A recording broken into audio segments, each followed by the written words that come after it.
This is VOA News. Via remote, I'm Diane Roberts. Nearly 4 weeks after the war in Sudan broke out, fighting rages on with no indications of negotiating an end. Representatives from the Sudanese Army and the Rapid Support Forces have been meeting in the Saudi city of Jeddah. The ongoing conflict has created an exodus to many neighboring countries, including South Sudan, where many left a few years ago when that country also experienced a civil war. The World Health Organization says the number of people dead from nearly 1 month of brutal fighting is now more than 600. The UN Health Agency said Tuesday that more than 5,000 others have been injured in connection with the fighting in Sudan. The United Nations says the fighting is complicating the humanitarian situation. U.S. President Joe Biden and congressional leaders have agreed to meet again to try and avert the looming risk of unprecedented American debt default. The AP's Sagar Magani reports. The president says default is not an option and will not happen. I'm absolutely certain. Calling a meeting with Congress's top leaders productive. But House Speaker Kevin McCarthy says everyone was dug in. I didn't see any new movement. And time is running short, with the government unable to pay all its bills as soon as June 1st if the debt ceiling is not raised. McCarthy's insisting the president agree to sweeping spending cuts in exchange for boosting the ceiling. The president says he's happy to talk. The speaker says he asked a simple question. The president says they will all meet again Friday in a further bid to avoid the nation's first ever debt default. Sagar Magani, Washington.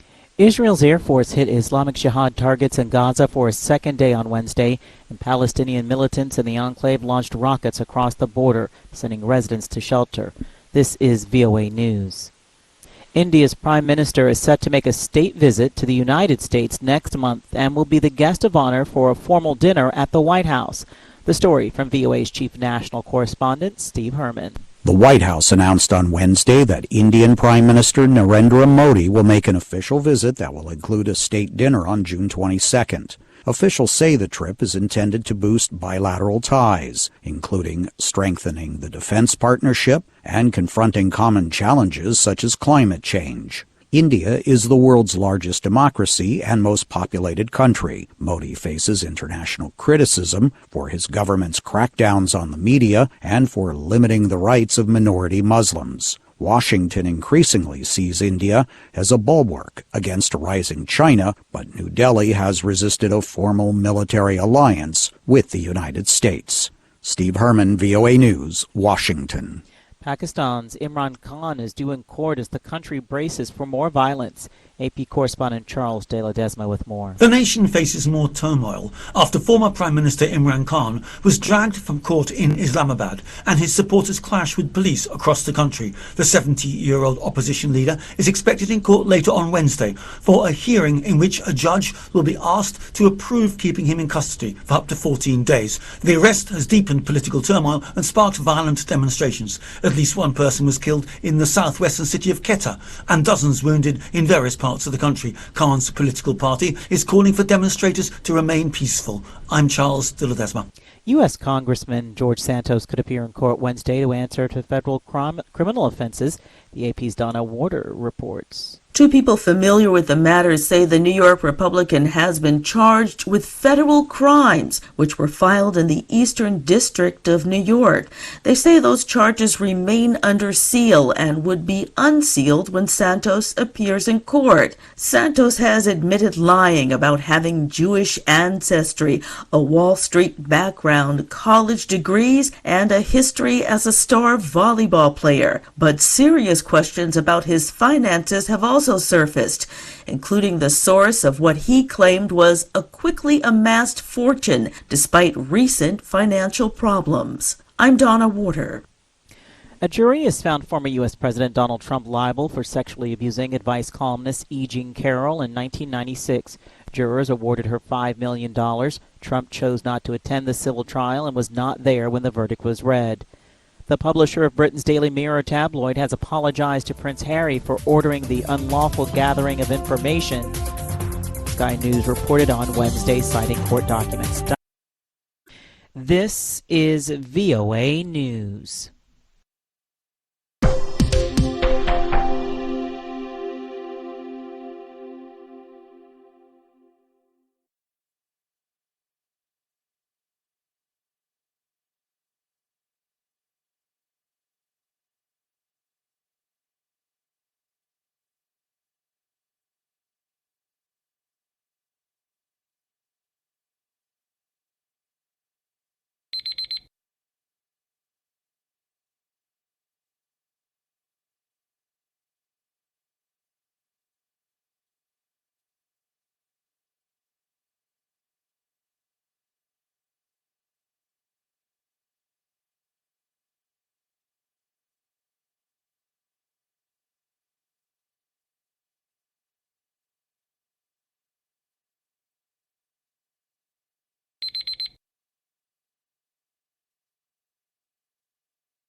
Thank you for watching.